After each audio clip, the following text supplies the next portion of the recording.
The left guardian, drawing his blade, declared, "Everyone here today will stay here forever." Bai rolled his eyes. Seriously, still trying to act tough. "You think I'm scared of you?" He turned to Hui. "Hui, take Lu." Bai then stomped on the left guardian's hand again. "You guys on the ground," he said with disgust. "I'm ashamed for you. I, a regular civilian, have to protect you." Humph. Bai thought that although he looked fierce, he probably only had 20% of his combat power left. Bai joked, "Hey, cultist, you only have one hand left. What are you pretending to be a hero?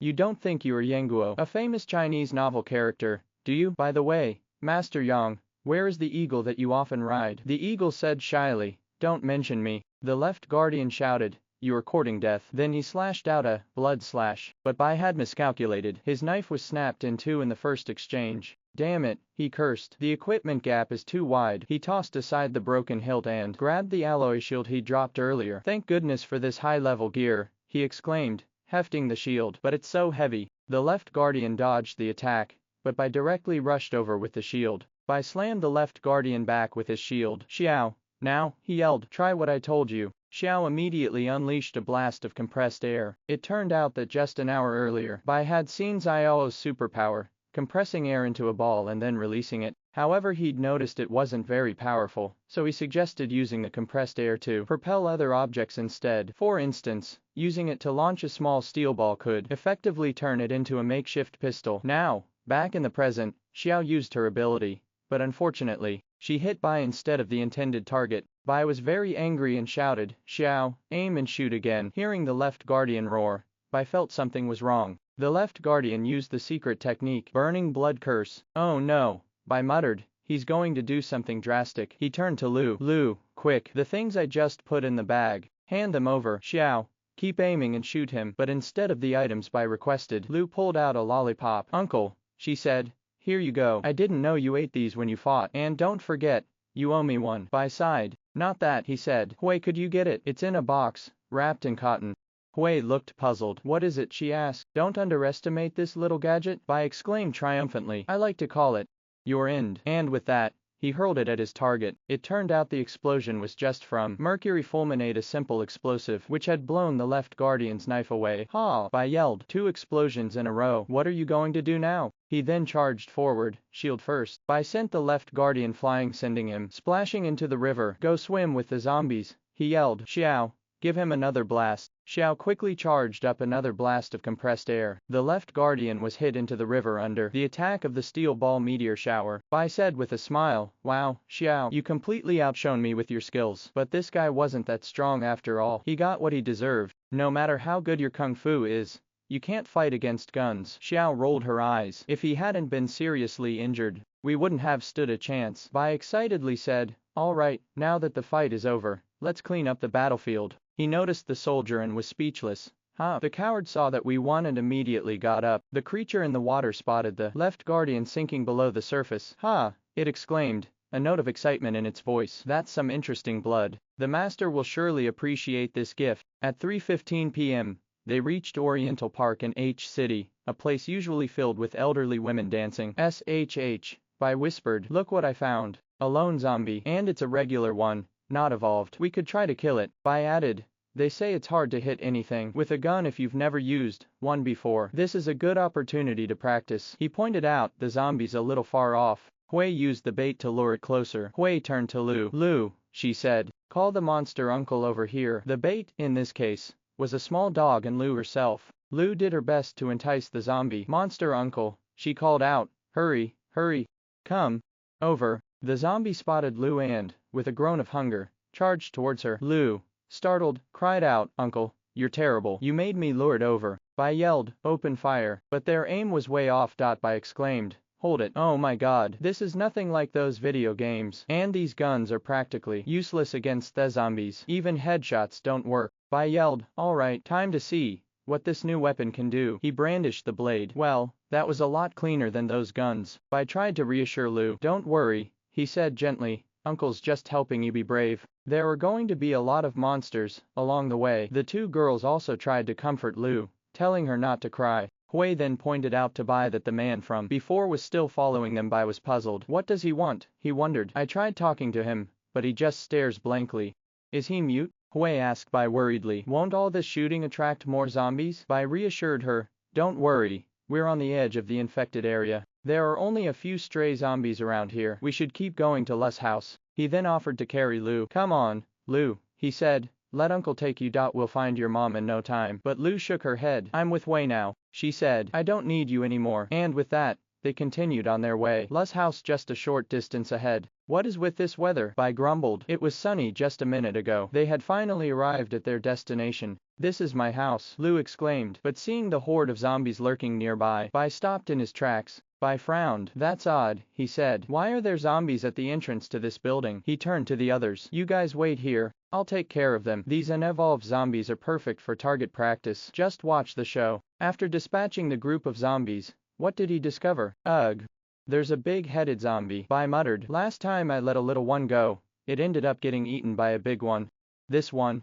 Suddenly, he heard a buzzing sound. What's that noise? He exclaimed. It turned out they were two giant mosquitoes. One of them had plunged its proboscis into the zombie's head and was now sucking its blood. The zombie let out a pained roar. Bai was stunned. Those things are huge, he exclaimed. They're almost as big as my fist. What terrifying mosquitoes. Oh no, another one's coming right at me, Bai exclaimed, swinging his knife wildly, but missing the mosquito. Damn mosquitoes, he muttered. Even mutated, they're still so annoying. I can't hit. Bai was confused as to why the mosquitoes had suddenly disappeared, but then he realized something was wrong. Hey, he shouted. You too, run. There are mosquitoes. Hui, you're especially in danger. Mosquitoes are attracted to the carbon dioxide we breathe in our scent, but they especially like biting children and people wearing dark clothing. They didn't hear him, though. He just exchanged puzzled glances. What's he doing, jumping around like that? One of them wondered. He yelled something about mosquitoes, but I don't see any. Lu, oblivious to the danger,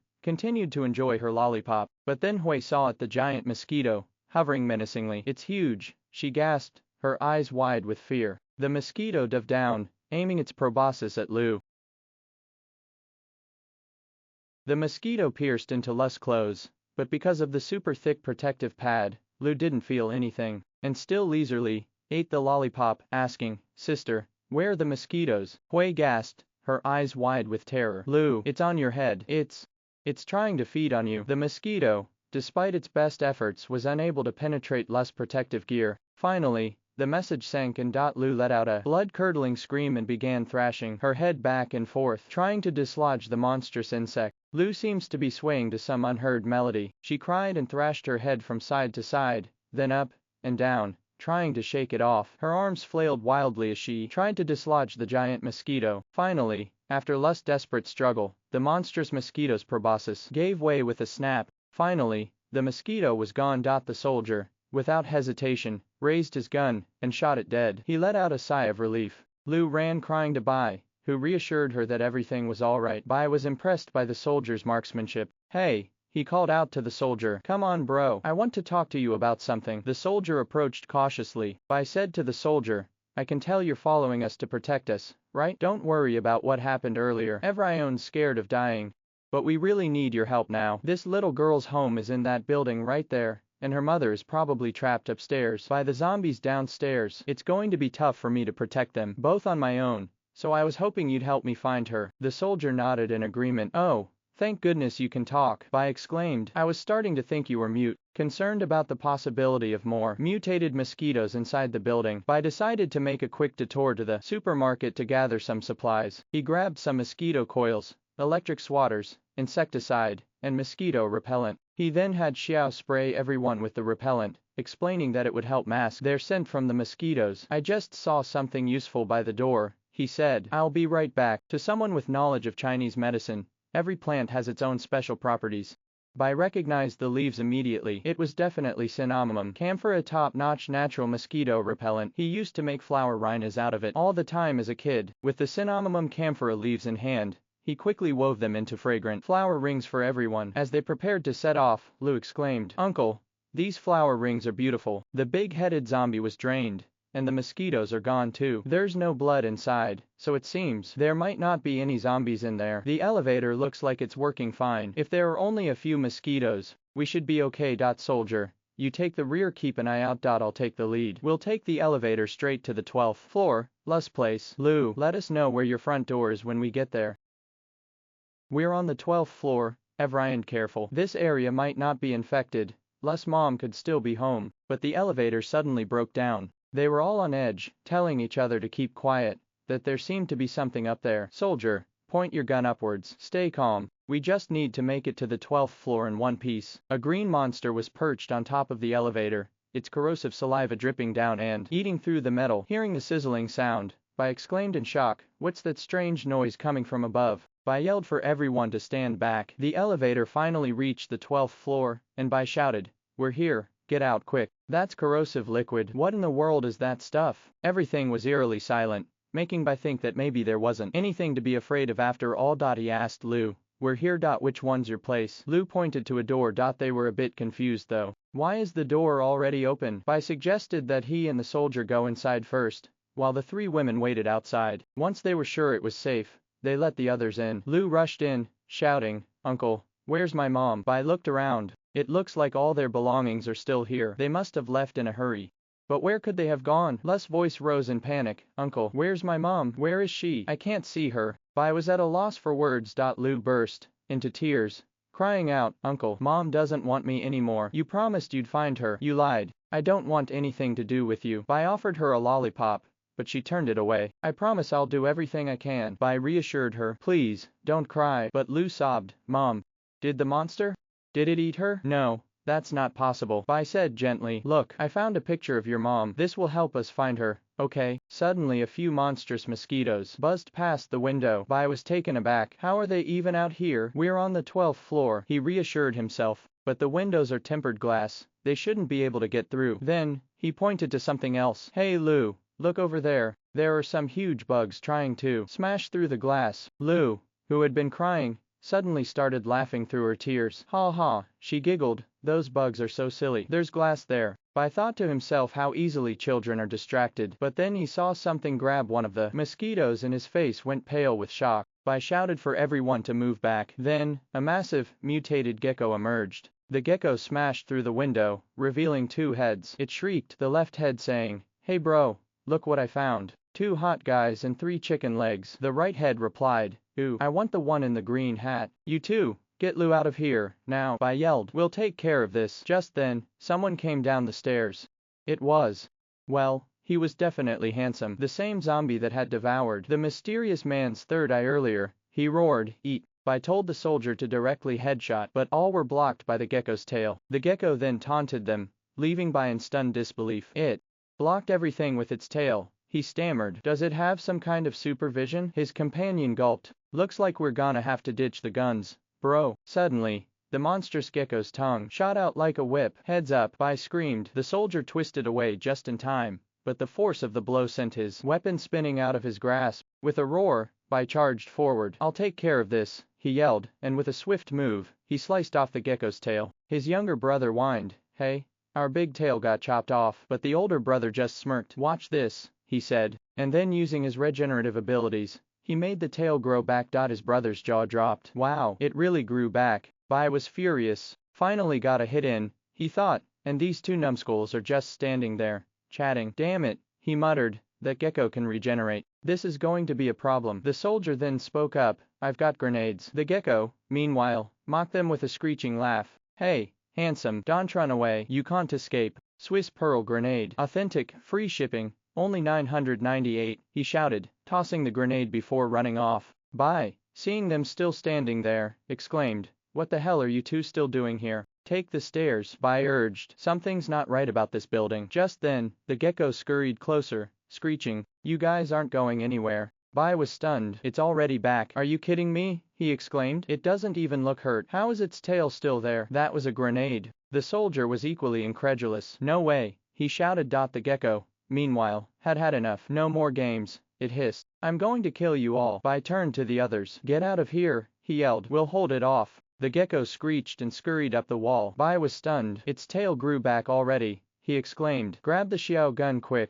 The gecko then lashed out with its tongue, but Bai dodged the attack. Bai swung his weapon at the gecko's tongue, but the creature used another appendage to ensnare Bai's arm. The gecko then let out a menacing shriek. The gecko wanted to hit Bai's vitals, but Bai spread his legs and dodged. He shouted, "Your grandpa. Be careful, I'll make you into a Cinnabar mole." Gecko, In ancient times it was called shugong, and it was the raw material for making the cinnabar mole on the hands of ancient women. The soldier tossed a grenade, warning Bai to move. Hey, I can't dodge, Bai exclaimed. What are you doing throwing a grenade here? I'm still right here. He couldn't cut through the gecko's tough tentacles. And then, the grenade was snatched out of the air by the gecko's tail. Bai was stunned. Holy crap, is this gecko for real? A grenade didn't even phase it. He turned to the soldier. We gotta go.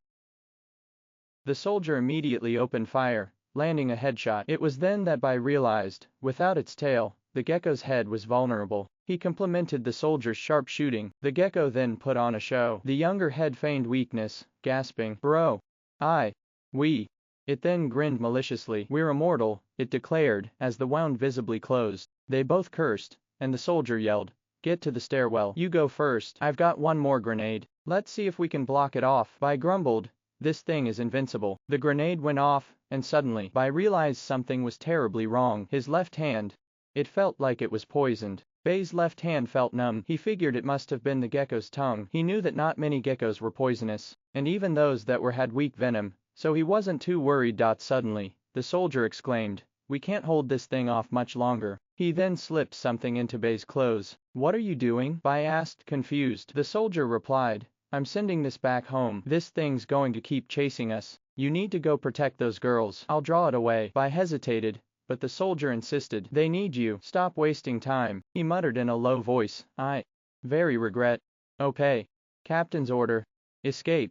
Then he firmly said, Okay, stop talking nonsense. Be a man. You still have to find Les Mother. Bai could only agree. Bai told him to take care. The soldier said, I will lure the monster upstairs. Don't worry, I won't necessarily die. The soldier smiled. That's more like a real man. Bai only heard him shouting while shooting. Come on, beast. Your grandpa is waiting for you. The monster shrieked. Gotcha. Bai realized that the soldier's last words might have been the funniest thing he'd ever said. He squeezed his eyes shut in anguish, not wanting to believe it. The monster, however, was still gleeful. Ha ha, brother, this is so much fun. It shrieked. Bai cursed under his breath. Then, he heard the monster shriek. You just pulled out his guts. They were so long. Bai flew into a rage, grabbing the railing and crushing it in his bare hands. But he knew he couldn't let the soldier down. He took a shaky breath and started down the stairs. Xiao worriedly said Bai.